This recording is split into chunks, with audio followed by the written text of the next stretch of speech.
ਦੀ ਪਹਿਚਾਣ ਇੱਕ ਆਰਟਿਸਟ ਦੀ ਕਲਾ ਤੋਂ ਹੁੰਦੀ ਹੈ ਤੇ ਮਿੱਟੀ ਤੋਂ ਤਰਾਸ਼ ਕੇ ਜਾਂ ਫਿਰ ਜਿਹੜਾ ਵੀ ਪ੍ਰੋਡਕਟ ਉਹ ਯੂਜ਼ ਕਰਦੇ ਉਸ ਨੂੰ ਤਰਾਸ਼ ਕੇ ਉਹ ਆਪਣੇ ਆਰਟ ਨੂੰ ਐਗਜ਼ਿਬਿਟ ਕਰਦਾ ਹੈ। ਇੱਕ ਪੀਸ ਮੇਰੇ ਸਾਹਮਣੇ ਤੁਸੀਂ ਦੇਖ ਰਹੇ ਹੋ, ਦੋ ਪੀਸਿਸ ਨੇ ਹਾਲਾਂਕਿ, ਤੇ ਟੈਰਾਕੋਟਾ ਜਿਹੜਾ ਇਸ ਵਿੱਚ ਇਸਤੇਮਾਲ ਕੀਤਾ ਗਿਆ ਉਸ ਦੇ ਨਾਲ ਇਹ ਬਣਾਇਆ ਗਿਆ ਹੈ। ਤੇ ਆਰਟਿਸਟ ਸਾਡੇ ਨਾਲ ਨੇ, ਗੱਲਬਾਤ ਕਰਦੇ ਉਹਨਾਂ ਦੇ ਨਾਲ। Dahim Yasin Bhat, he is from Kashmir. ਦਾਸੀਨ, ਜੇਕਰ ਗੱਲ ਕੀਤੀ ਜਾਵੇ ये पीस की है कि दिखाना की चाहते हो तुसी? मैम एक्चुअली ना मैं एक बारी रॉक गार्डन गया था, तो वहाँ पर ना मैंने वो मिरर्स देखे थे जो इल्यूजन क्रिएट करते हैं। तो वो देख के ना मुझे बहुत ज़्यादा इंटरेस्टिंग लगा था। तो once when I came to my class, portrait करते हुए मैंने सोचा कि मैं कुछ नया करके देखता हूँ। तो तब मैंने ना ट्राई किया कि मैं वो इल्यूजन को फिर से क्रिएट करूँ, क्योंकि वो देख के ना मुझे बहुत अच्छा लग रहा था और बहुत चैलेंजिंग है। मैंने ना portraiture is my specification in class, तब मैंने सोचा कि ये करके देखता हूँ। This was my first portrait जो मैंने ऐसे किया इल्यूजन में। इसमें बहुत ज़्यादा स्टिफनेस है, the neck is not rolling.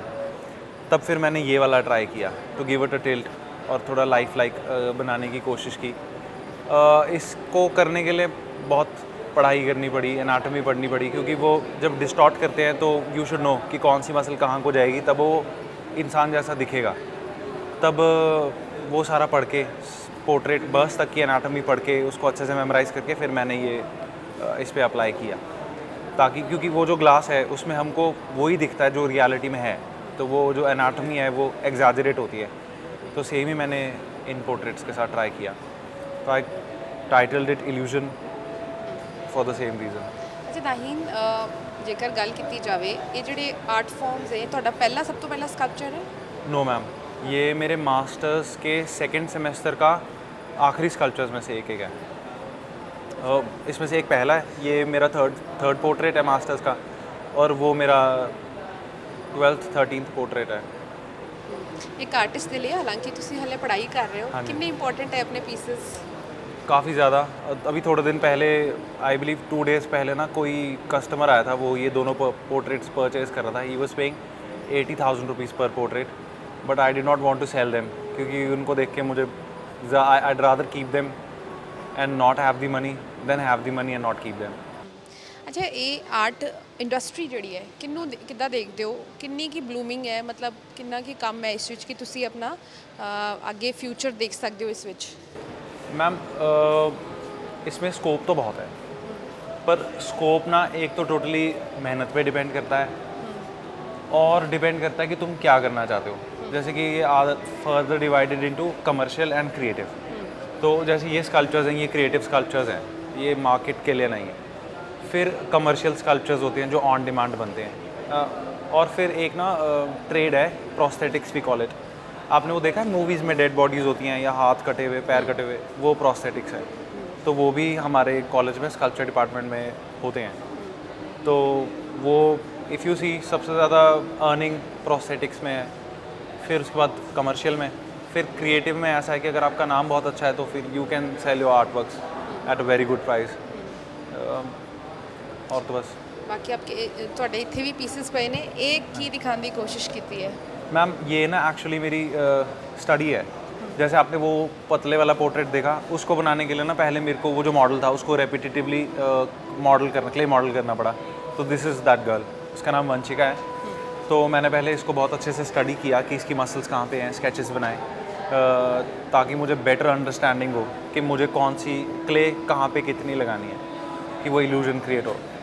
तो same is for these other portraits also. ये मैंने किया क्योंकि पोर्ट्रेट में ना मैम एक्सप्रेशंस डालना बहुत कॉम्प्लिकेटेड है, and to tilt it and make it in different angles. क्योंकि अभी मैं स्टूडेंट हूँ, तो मैंने बेहतरीन समझा कि ये सबसे बढ़िया टाइम है कि मैं ऐसा सब ट्राई कर सकूँ। तो मैंने ये सारे पोर्ट्रेट्स किए। These are only 3 of my portraits. Other than these I have done like 20-25 portrait किए होंगे इस सेमेस्टर में। ਕੀ ਨਾਮ ਦਿੱਤਾ ਇਹਨੂੰ, ਥੀਮ ਨੂੰ? इनको एक्सप्रेशंस। हाँ, ये सारे पोर्ट्रेट्स ना हमारे जो टीचर हैं उन्होंने कंबाइन किए हैं एक्सप्रेशंस के बेसिस पे ही, and these are the 3 expressions that he liked. वो भी इसलिए क्योंकि ये बहुत कॉम्प्लिकेटेड है बनाने को, तभी। अच्छा, एक और पोर्ट्रेट हैगा ये वाला। हाँ हाँ जी। ਇਹਦਾ ਕੀ ਕਨਸੈਪਟ ਹੈ, ਇਹ ਮਾਈਂਡ 'ਚ ਕਿੱਦਾਂ ਆਇਆ ਕਿ ਇਹ ਤੁਸੀਂ ਬਣਾਉਣਾ ਹੈ? मैम ये ना मेरी आज तक की ज़िंदगी में मेरा सबसे क्लोज़ फ्रेंड, बेस्ट फ्रेंड, जिसके ऊपर मेरी आधी ज़िंदगी डिपेंड करती थी। तो क्या हुआ रिसेंटली लास्ट सेमेस्टर में we had conflicts and we could not come to common terms. तो जब हमारी फ्रेंडशिप ख़त्म हो गई तो काफ़ी टाइम ना मेरे दिमाग में बहुत ज़्यादा स्ट्रेस था कि वो पता नहीं खुश होगी, उसकी ज़िंदगी में क्या चल रहा है, कैसा है सब कुछ, है ना। तो उसकी वजह से ना मैं बहुत ज़्यादा ओवरबर्डन था and in lot of pain. तो फिर मैंने ये पोर्ट्रेट बनाया। तो इसका टाइटल है in his memories for ever. कि ये जैसे कि आप इसके एक्सप्रेशंस देखिए, मैंने कोशिश किया है कि मैं उसको एज़ काम एज़ पॉसिबल बनाऊं। और क्योंकि तब मैं काम नहीं था तो इसमें पता लगता है कि there are many mistakes that I have made portrait बनाते हुए, because I could not keep myself together. तो मैंने ये पोर्ट्रेट बनाया to keep her like that in my memory, कि अब वो ठीक है और वो ऐसे ही जैसे थी, जहाँ तक अभी हमारी फ्रेंडशिप थी, जितना भी जैसी भी मेमोरीज थी अब वो वैसे ही फ्रोजन है फॉर एवर। तो उन्होंने देखा है पोर्ट्रेट? हाँ जी, वो आए थे पहले दिन एग्जीबिशन के, तो उन्होंने देखा था। She liked it? She liked it. I was almost about to cry many times, but it's fine. एक सब तो चंगी गल ये है कि जो आर्टिस्ट है वो छुपा नहीं सकता है अपने मन के अंदर की चल रहा है। बिल्कुल, कई बार वो छुपाना चाहता भी नहीं है, क्योंकि वो ना एक आदमी का खुद का खजाना है। लाइक सारी ज़िंदगी स्टोरी टेलिंग ही है, तो आर्ट, विजुअल आर्ट है, ये भी स्टोरी टेलिंग ही है। तो you always want some story to tell.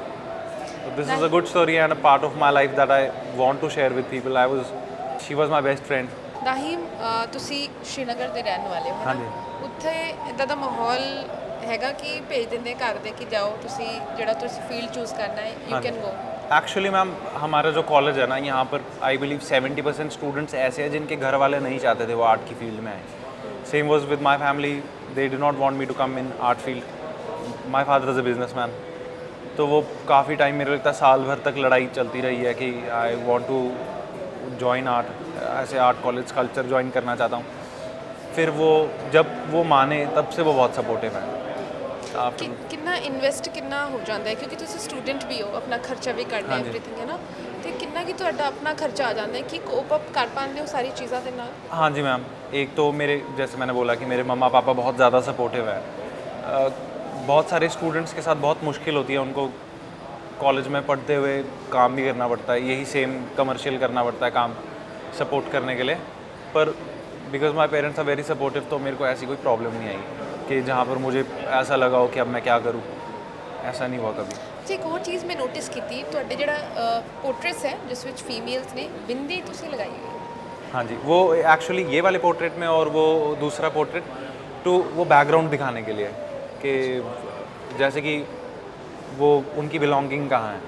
Like she lives in Punjab, she is from Chandigarh, तो to represent, because I have seen majority of people they put a bindi ना, for the same reason. ਬਿਲਕੁਲ natural ਤੁਸੀਂ ਰੱਖਿਆ ਹੈ। हाँ, natural. ਅੱਛਾ, ਜ਼ਿਆਦਾ ਕਮ किस जबकि पे वो करते पहनती नहीं है। अच्छा। कि जो मेरा she does not put on bindi. तो बट मैंने वो अपनी तरफ से लगाई क्योंकि मुझे वो बहुत अच्छी लग रही थी, और बैकग्राउंड दिखाने के लिए बस दैट वाज ਅੱਛਾ, ਜ਼ਿਆਦਾ ਕੰਮ ਕਿਸ ਤੇ ਕਰਦੇ ਹੋ, ਪੋਰਟਰੇਟਸ ਤੇ ਜਾਂ ਹੋਰ ਚੀਜ਼ਾਂ ਤੇ? ऑल। पोर्ट्रेट्स पे एक्चुअली ना मैम, मेरी मास्टर्स में स्पेसिफिकेशन पोर्ट्रेचर है। तो क्या है, मेरा होल सोल टारगेट है, मैंने प्लान किया है कि आगे ना कॉम्पोजिशंस करूँगा लाइफ स्टडीज़ को लेके। तो लाइफ स्टडीज़ में क्या है, अब बॉडी इम्पॉर्टेंट है एक्सप्रेस करने के लिए, पर बॉडी से ज़्यादा इम्पॉर्टेंट है फेशियल एक्सप्रेशंस। और क्योंकि फेशियल एक्सप्रेशंस बहुत कॉम्प्लिकेटेड है टू मॉडल, तो मैंने सोचा कि पहले मैं फेशियल एक्सप्रेशंस पे ध्यान दूँ ताकि मेरा स्ट्रॉन्ग होल्ड हो और मैं अच्छे से एक्सप्रेस कर पाऊँ जब मैं लाइफ स्टडी बनाऊँ या कॉम्पोजिशन। तभी ਦਾਹੀ ਸਕਲਪਚਰ ਆਰਟ ਨੂੰ ਕਿੱਥੇ ਦੇਖਦੇ ਹੋ ਆਉਣ ਵਾਲੇ ਸਮੇਂ ਦੇ ਵਿੱਚ? जो स्कल्पचर है, आई बिलीव वो ऑलरेडी आर्ट फॉर्म में सबसे ऊपर है। मतलब हर एक का अपना बिलीफ है। पेंटिंग वालों, मेरे पापा हमेशा समझाते हैं कि जो तुम्हारे पास है ना वही सबसे अच्छा है, उससे अच्छा कुछ भी नहीं है। तो पर मुझे ऑल इन ऑल वैसे भी लगता है कि स्कल्पचर से ऊपर कोई और आर्ट फॉर्म नहीं है, बिकॉज क्योंकि उसमें क्या है, जैसे फॉर एग्जांपल पेंटिंग है, वो दीवार पे लगी हुई है, पर जो स्कल्पचर है ना, वो जितनी जगह इंसान घेरता है उतनी जगह स्कल्पचर घेरता है। तो that is why I think it is very important. और अगर आपको अपनी स्टोरी टेल करनी है तो स्कल्पचर से बेटर कोई लैंग्वेज नहीं है। क्योंकि उसके साथ लोग रिलेट करते हैं। ਅੱਛਾ ਆਰਟ ਵਿੱਚ ਵੀ ਕੰਪੀਟੀਸ਼ਨ ਹੁੰਦਾ ਹੈ ਤੇ ਐਗਜ਼ੀਬਿਸ਼ਨ ਇੱਥੇ ਲੱਗੇ ਤੁਹਾਡੇ ਹੋਰ ਵੀ ਜਿਹੜੇ ਫਰੈਂਡਸ ਨੇ ਜਾਂ ਫਿਰ ਕਲਾਸਮੇਟਸ ਨੇ ਉਹਨਾਂ ਦੇ ਵੀ ਪੀਸਸ ਇੱਥੇ ਲੱਗੇ ਹਾਂਜੀ। ਤੇ ਸਮ ਟਾਈਮ ਯੂ ਫੀਲ ਕਿ यार मेरे तो बेटर इदा है होता है मैम, बहुत टाइम होता है। लाइक जैसे अभी वो हरप्रीत का स्कल्पचर है वहाँ आपने देखा हो जिसके पंख लगा हुआ है, तो उसको देख के मुझे कई बार होता है कि यार कितना अच्छा काम किया है। तब फिर मुझे महसूस होता है कि मुझे और अच्छा करने की ज़रूरत है। तो I believe it is a healthy competition कि अगर मैं उससे अच्छा करूँगा तो अगली बारी मेरे से अच्छा करेगा, एक आर्टिस्ट फिर मैं फिर उससे अच्छा करूँगा तो both of us will grow. नहीं एक आर्टिस्ट की तारीफ कर देता है। हाँ, बहुत करते हैं, बहुत नहीं करते हैं, इट डिपेंड्स उनके नेचर पे। ਠੀਕ ਹੈ, ਬਹੁਤ ਬਹੁਤ ਸ਼ੁਕਰੀਆ ਗੱਲਬਾਤ ਕਰਨ ਦੇ ਲਈ। ਤੇ ਆਪਣੇ ਆਪਣੇ ਜਿਹੜੇ ਪੀਸਿਸ ਹੈ ਹਰ ਕਿਸੇ ਨੂੰ ਪਿਆਰੇ ਹੁੰਦੇ, ਇੱਕ ਦੂਜੇ ਤੋਂ ਸਿੱਖਣ ਨੂੰ ਵੀ ਮਿਲਦਾ ਹੈ। ਤੇ ਇਹ ਜਿਹੜੇ ਪੀਸਿਸ ਨੇ ਇਹ ਇਹਨਾਂ ਦੇ ਐਕਸਪ੍ਰੈਸ਼ਨਸ ਹੈ, ਇਹਨਾਂ ਦੀ ਜਿਹੜੇ ਕਹੇ ਜਾਵੇ ਕਿ ਜਿਹੜਾ ਇਹ ਸੋਚਦੇ ਹੈ ਉਸ ਨੂੰ ਇੱਥੇ ਪ੍ਰੈਜ਼ੈਂਟ ਕਰਦੇ ਹੈ ਤਾਂ ਜੋ ਜਿਹੜਾ ਲੋਕੀ ਵੀ ਇਸ ਨੂੰ ਦੇਖ ਸਕੇ।